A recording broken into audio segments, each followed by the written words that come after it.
Oke, Anda kembali menyaksikan Dua Sisi. Saya ingin ke Mas Pratama. Mas Pratama, tadi seperti yang disampaikan Bang Mardhani, Ya. angka pertumbuhannya luar biasa, 150.000. Ini saya rasa 150.000 orang sadar nih kerja di sana, baik itu tadi judi Jelas online dan apa scam begitu gitu ya. Jelas arti tujuannya. Mati nih, oke. Oke. Jadi kalau menurut saya gitu, tadi kan saya sebut mungkin 50-50 nih gitu ya kan. Tapi sebagian orang itu tahu mereka itu mau ngapain gitu. Sebenarnya tadi pernyataan Pak Mardhani bahwa yaudah kita lindungi warga kita pulangin ke sini, itu juga nggak ada masalah. Tapi di sini harus diproses gitu. Tapi sebenarnya lebih cepat kalau kita prosesnya di sana. Nah ini tinggal kecepatan aparat penegak hukum kita nih, aparat penegak hukum, imigrasi, mungkin nanti G2G forensik ya. psikologis. Kenapa di sana lebih cepat?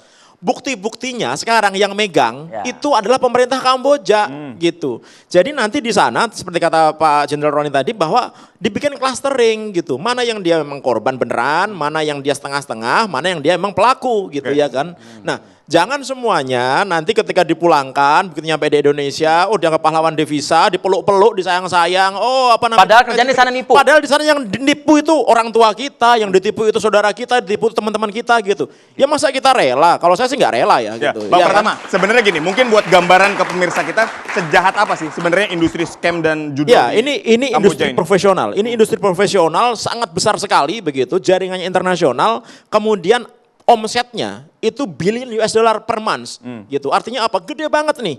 Apa bisnis seperti ini? Karena apa? Korban-korbannya itu bukan hanya orang Indonesia, bukan hanya orang Cina, seluruh dunia. Makanya kenapa tadi Eropa itu mulai neken Kamboja, Amerika neken Kamboja karena warga negaranya juga jadi korban gitu. Kenapa kok akhirnya digulung ini sindikatnya gitu. Amerika, Eropa Ya. aja sudah mulai curiga. Ya. Nah Indonesia yang satu ASEAN nggak mungkin nggak curiga. Jadi menurut Anda ini semua totally pelaku ya, kejahatan ini berarti begitu? Gini, apa namanya, memang kalau kita lihat industri scam ini ya gitu, walaupun dia ini menjadi korban, tapi dia tetap melakukan proses scammer itu. Oke. Jadi dia tetap walaupun disiksa, dia tetap melakukan proses untuk melakukan kejahatan scam. Oke. Karena apa? Dia harus nurut kan sama bosnya gitu. Kalau nggak disiksa dia. Ya. Kalau dia nggak memenuhi omset, dijual dia gitu, ya kan? Jadi mereka sebenarnya pelaku semuanya. Nah, nanti kita harus memilah-milah. Dia pelakunya karena dipaksa, tadi Mas Ferry bilang, mereka melakukan karena dipaksa gitu, atau dia melakukannya pertama dipaksa, atau kemudian setelah itu dia merasa enak gitu, atau yang benar-benar dia pengen melakukan itu gitu. Nah ini makanya harus di-clustering. Nggak bisa juga kita bilang bahwa oh ini semuanya korban gitu. Jangan dong Oke. gitu. Jangan semuanya dibilang korban gitu. Oke. Tapi ketika bilang apakah semuanya pelaku? Iya semua pelaku. Tapi Pak Roni udah tahu, udah ngambil mic dia. levelnya itu harus kita Oke, bedakan. nah Pak Roni, kalau tadi Anda mengatakan imigrasi ada sesi wawancara tahapannya seperti itu. Nah yang saya ingin ketahui adalah angka yang lonjakannya cukup besar dari Bang Mardhani ini hingga 150.000 orang, apakah itu tidak membuat curiga pemerintah kita begitu loh ya? Kan imigrasi juga punya intelijen juga kan pasti kan? Nah, apakah itu dibiarkan aja begitu saja mereka itu melakukan aksi penipuan di luar negeri sana begitu misalnya? Ya, kalau berkaitan dengan perbuatan mereka ketika mereka tiba di Kamboja, itu tentu informasi tentang kegiatan mereka itu perlu masukan dari pemerintah setempat.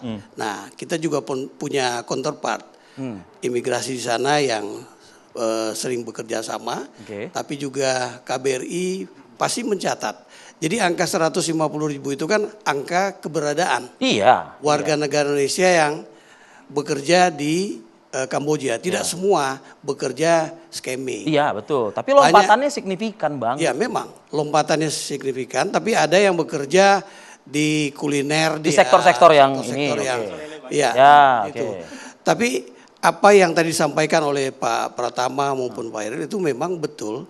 Bagaimana kita mengklaster ya, sebaiknya kita mengklaster sejak mereka masih ada di sana sebelum pemulangan. Kenapa?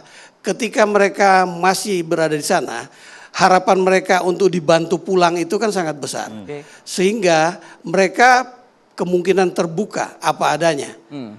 Apa yang mereka lakukan, bagaimana mereka sampai di sana, itu akan lebih mudah diperoleh oleh pemerintah kita melalui aparat yang ditugaskan ke Kamboja untuk menjemput mereka dibandingkan ketika sudah sampai di Indonesia. Karena mereka akan semakin tertutup. Jadi kita untuk mengungkap sindikatnya akan kesulitan. Lebih baik makanya dilakukan di Ya, sejak di Kamboja kita upayakan untuk melakukan clustering seberapa bisa yang bisa dilakukan. Anda setuju Bang Mardhani dengan pernyataan Pak Romi yang ibaratnya sudah dicurigai sejak dari sana gitu loh? Ya tentu apapun kalau buat saya usahakan tidak lebih dari 1 minggu yang keleleran di depan KBRI segera dipulangkan. Kalau mau diproses Tanpa harus sebelum diproses seminggu, dulu gitu? Kalau mau tadi dalam waktu seminggu mau diproses, monggo gampang kok. Sewa hall, siapkan desk, Kemenlu bikin segera desk Kamboja karena bagaimanapun mereka orang Indonesia. Iya. Dan mereka Minta tolong, minta sekarang bantu sekarang. banyak sekali di sosial media. Ya harus negara segera hadir. Oke. Nggak ada masalah mau di sana atau mau di sini. Kalau saya sederhana masuk di sini. Udahlah Masukin ketakutan di hanggar. sana Bang Mardhani, kan saya merasakan nih ya. Iya. Ribuan orang itu sudah merasa ketakutan, Dan- sudah merasa kesakitan, dicurigai pula lagi. Makanya buat saya segera dipulangkan. Sampai di sini silahkan diproses. Clusteringnya jadi di Indonesia Di saja. Indonesia kita punya hanggar. Meskipun kita punya buktinya tempat. nanti akan sulit nanti misalnya. Oh mudah, semuanya tuh bisa di tracing. Pratama paling jago itu Oh iya, ngetres iya. urusan Makanya kita undang di dua sisi ya. cyber segala macem. Saya juga bisa lihat Facebooknya mereka, segala mereka, komunikasi mereka, nomor mereka. Oke. Kita hidup di dunia digital yang sangat transparan dan mudah sekali. Tidak ada yang tidak bisa untuk di tracing. Tinggal political will-nya. Dan political will ini angkanya murah sekali, nggak sampai 1 miliar US dollar yang bayar ke Donald Trump untuk gabung di BOP gitu kan. Ini udah ada di sini. Ya, laksanakan segera gitu. Oke. Saya ingin ke Bang Hairil. Tadi kan Bang Hairil kayaknya pas Mas Pratama ngomong semuanya dilakukan saja gitu ya. Artinya sudah semuanya kita kasih dugaan sebagai pelaku, nanti tinggal di clustering. Apakah pelaku betulan atau pelaku yang memang paksaan sekalian jadi korban. Setuju dengan apa yang disampaikan oleh Bang Pratama, silakan. Sikap kami sebenarnya adalah fokus ke TPPO-nya. Membongkar sindikat dan jaringan ini. 2.000 orang ini adalah sumber data utama untuk mengungkap jaringan itu. Betul. Ini belum apa-apa, 2.000 orang ini udah disebut kriminal. Iya kan? Jadi nanti Ini yang kita bisa tersinggung bias. kita ya. Jadi pulangkan mereka, penuhi hak-hak sebagai warga negara. Jangan diberi label dulu sebelum diperiksa. Jangan dicurigai juga. Jangan dicurigai dulu karena begitu di awal sudah dikasih label nanti penegak hukum kita juga terpengaruh. Oh ini mereka Kalau Pak Roni dan Mas Pratama Tapi ya mengatakan jangan di sana dikasih label cluster, itu sebagai korban semuanya juga. tidak ada juga. Gitu. Nah, Jangan gitu. Pulangkan mereka, Iya. screening dengan baik. Penegakan hukum kita harus berbasiskan pada pemenuhan hak-hak korban karena itu mandat dari undang-undang TPPO kita. Sambil mencari pelaku utamanya, sindikatnya. Nah, sebagai gambaran di hasil investigasi kita di sana itu, kita itu mengidentifikasi 53 scamming compound. Dan ada 45 lokasi mencurigakan. Kenapa kita menyebut lokasi mencurigakan? Karena kita nggak berhasil mengkonfirmasi. salah satunya Kreitum itu ya? Ada banyak lokasi yang sana. Dan satu scamming compound bisa memuat ribuan orang. Oke. Bayangkan, tadi yang terkonfirmasi 53.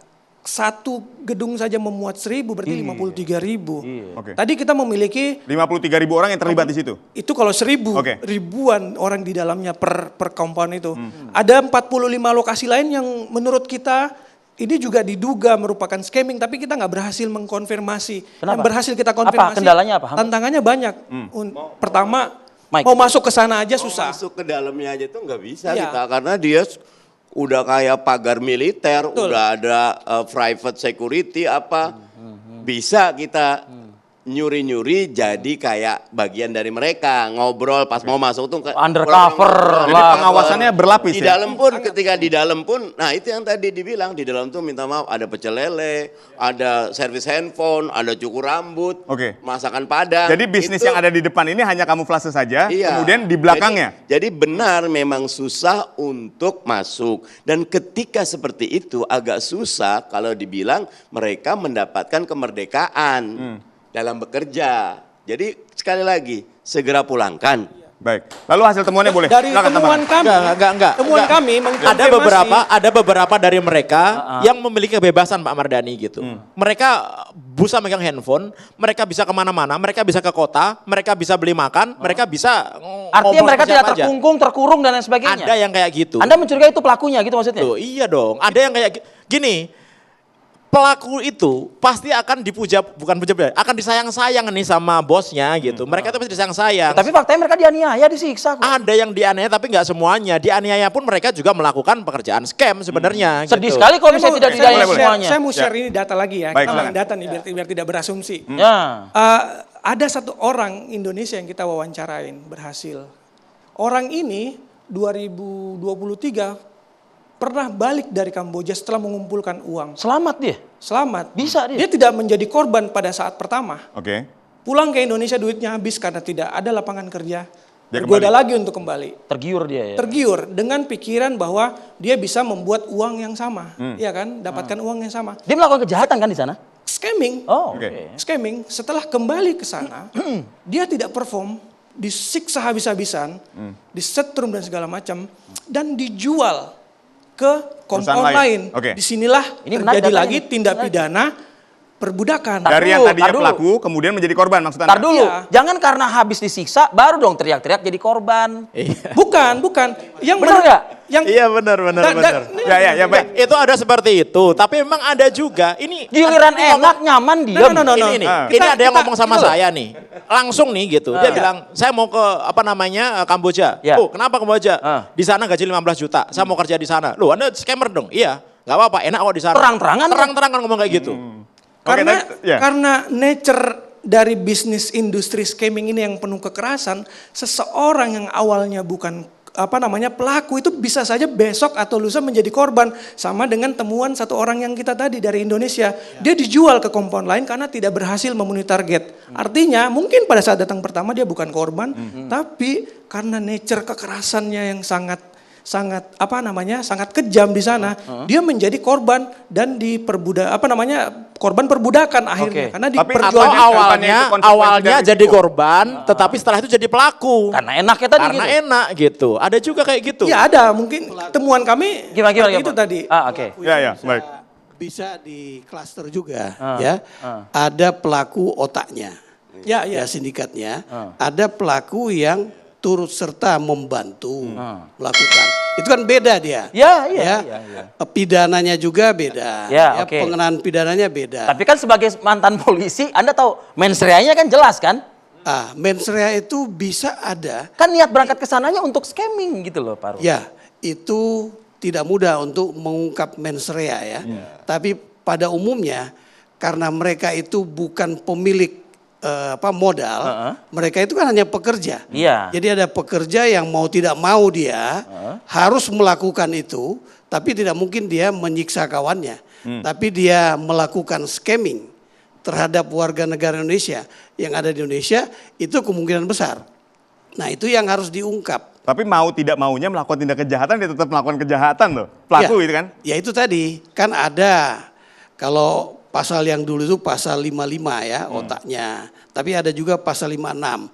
Saya belum tahu ini pasal berapa dengan KUHP yang baru. Ya. Tapi yang otaknya, yang menyuruh melakukan itu ada, lebih berat. Betul. Yang membantu melakukan juga ada.